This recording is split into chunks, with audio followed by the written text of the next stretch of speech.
Totoo ba to? Si VP Inday Sara, pinag-aagawan yung suporta niya sa 2025. Hinihingi daw po ang suporta niya ng tatay niya. At hinihingi din daw po ni Pangulong Bongbong Marcos ang suporta ni VP Inday Sara Duterte pagdating po ng 2025 elections. Sino nagsabi niyan? Si Inday Sara Duterte. Ang tanong, totoo ba? Totoo ba yan? Sinabi mo talaga ni PBBM yan? Kasi marami ang hindi naniniwala na sinabi ni PBBM yan na VP Inday, tulungan mo ko sa 2025. Ayan, baka pa joke lang, baka seryoso. Baka iba naman yun, di ba? Ano lang tawag doon? Ang tawag yan parang pag inalok kakain ka, di ba? Pero hindi mo naman talaga siya gusto pakainin. No? Parang, ano lang, out of courtesy lang, di ba? Anyway, sige, VP Duterte prefers wait and see approach in 2025 midterm poll. So, hindi pa malinaw. Titira niya muna. Wait and see approach muna siya kung sino susuportahan niya o kung sino yung sisiraan. Admitting that both President Marcos and her father, former President Rodrigo Roa Duterte, asked her support for the 2025 midterm elections. Totoo ba yan? Hindi ako naniniwala. Inamin mismo sa chance interview kanina kay Inday Sara Duterte. Inamin niya na si PBBM daw at ang tatay niya, si Digong, hinihingi daw po yung suporta niya for 2025 midterm elections. Totoo yan. Ibig sabihin, lakas pala ni VP Inday. Pinag-aagawan yung kanyang suporta. Agree ba kayo dyan? Ako hindi ako naniniwala. Vice President Sara Duterte divulged that she has not yet decided on where to throw her support for next year's polls. Jadi masakit din dyan sa mga DDS. Di ba? Kung ikaw ay DDS, ang expectation mo, supportahan ka ni VP Inday Sara Duterte. Ang problema, until now, hindi pa siya decided.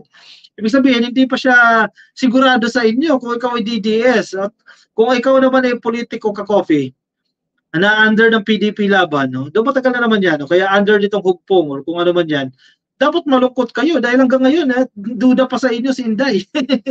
Hindi pa siya decided kung susuportahan talaga kayo. Ho? Di ba? Masaklap na sa inyo yan.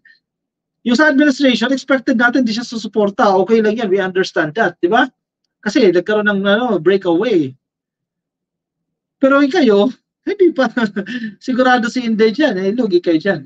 In a media interview on Thursday, July 18, the Vice President said she is still brainstorming about what course to take for the midterm elections. So medyo magulo pa. Yung nasa isip niya, ganyan pa, kalat-kalat pa yung kakopi. Yung nasa isip niya. Baka nga mag-resign yan eh. Di ba? Kasi ang sabi pag may mayor, hindi natin alam kung willing ba siyang let go yung kanyang vice presidency at ipagpalit ang pagiging mayor. Kailangan ko muna kasing pag-isipan kung ano yung direksyon ko sa midterm elections sa susunod na taon. Kaya hindi po ako handa na sumagot sa kanilang dalawa kung anong gagawin for the midterm elections. Sabi niya sa mga reporter. Duterte recalled that in a meeting with Marcos before she resigned as deputy chief, the president asked her to join and help the administration for its senatorial bets. Sinabi kaya ni PBBM yan? May chance din naman. Sa totoo lang, may chance din naman yan. Pero feeling ko naman, ano lang yan eh. Out of courtesy lang ba? Kasi kung ikaw ay malakas, di ba minsan, pagpahambol ka lang, tulungan mo ko ha, parang ganyan lang yan eh. Pero hindi niya meant na talagang kunin yung tulong. Parang ano lang yan eh. Out of courtesy lang yan. Di ba?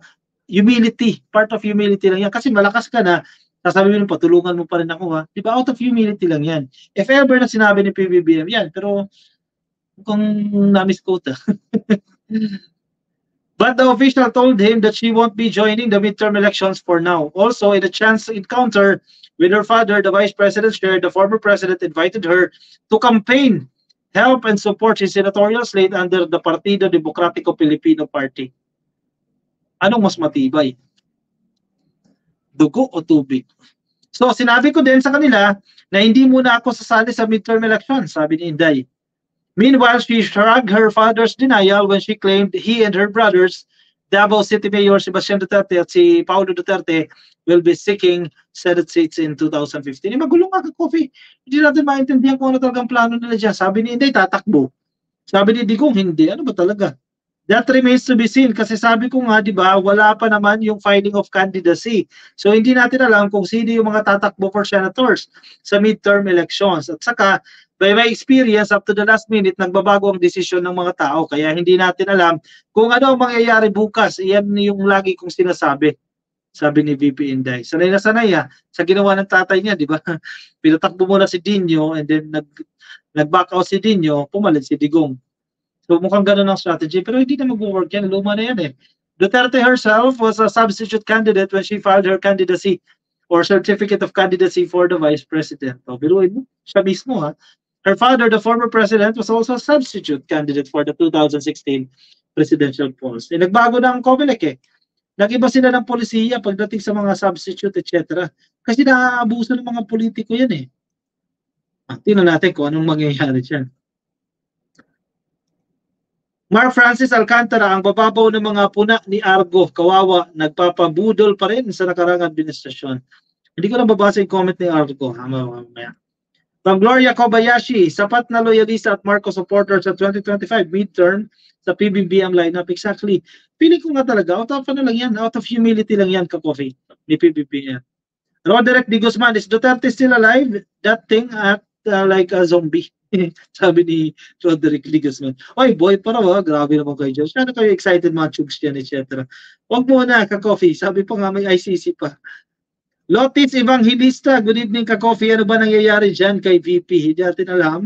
May iba ng statement, no? Sana nga mag-resign na lang daw itong si Inday Sara, sabi ni Ma'am Celia Dios. At mag-mayor na lang. Kasi baka maagaw yung pagiging mayor sa kanila Di ba? Pag manalo mga Nograles, mawawala sa mga Duterte ang Davao. Nako, yari. Ma'am Aida Barangan, nasa Facebook kay Rodrigo Lapidario, kay Ma'am Esmeralda Arellano, kay Tito Regwa pala, at kay Crisanto Tejada. Happy viewing po sa inyo, ka-coffee. Sabi ni Ma'am Marilyn Fuentes, yes, I agree on you. It's just a courtesy, maybe just for conversation. Exactly, Ma'am Marilyn. Diba? Ganyan yan Halimbawa, ikaw malakas, diba? Halimbawa, magkaibigan kayo, diba? Ikaw mas malakas ka. Tatakbo ka sa kapitan. Alam mong malakas ka, pero out of courtesy lang, o out of being a humble individual, no? Tulungan mo pa rin ako. Diba? Yun lang yun. Pero iba ang dati kay VP Inday Sara Duterte. Inanonsyo pa talaga na humingi ng tulong si PBBM sa kanya. I don't know kung anong motivation dyan. Entrepman, mag-resign si Sara, iiyak ang DDSSIT niyan, sigurado. Lore Mamawag, sana wag nang iboto sa PDP at mga dilawan, mas marami sana sa admin ang manalo. Yun din ang atin dyan mas maraming admin mas better yan, ka-coffee. Sige. Yung mga nasa Facebook po, pasuyo na lang, ka-coffee, please like and follow sa Facebook. Kung nasa YouTube, please click lang po na subscribe. At ako yung magpapaalam na sa inyo, ka-coffee. 43 minutes na po, nakalilipas, ang bilis ng oras. Yung 44 minutes na. Maraming salamat po sa mga sumama sa akin ngayong araw po ng Webes. Kung nasa Facebook po kayo, pasuyo na lang, ka-coffee, please like and follow. Nasa YouTube, please click lang po ng subscribe. Alright, kita-kits ulit tayo bukas, ka-coffee, alas 10 po ng gabi. Gabi-gabi po yan ang ating live stream. No? Alas 10 po yan ang gabi. Lunes hanggang Linggo. Minsan, Sabado, wala tayong live stream. Alright, bye-bye everyone. Good night.